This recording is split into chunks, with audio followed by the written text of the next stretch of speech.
If you want a more accurate picture of your credit profile, connecting your American Express account to Experian is a simple and secure way to do it. Here's how you can link them step by step. First, log into your Experian account through the official Experian website or mobile app. If you don't have an account yet, you'll need to create one. It's free and only takes a few minutes.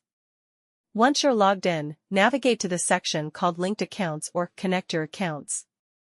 This is usually found under your credit profile or settings. Next, look for the option to add or connect a financial account.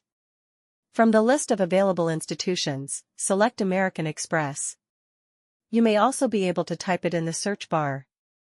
Then, you'll be prompted to log in using your American Express credentials. This step is secure and encrypted. Follow the prompts and give Experian permission to access your Amex account information. Once the connection is complete, Experian will sync your Amex data, like payment history and account status, into your credit profile. This may take a few minutes. That's it. You've now connected your Amex to Experian. You'll enjoy better tracking, smarter alerts, and a fuller view of your credit health.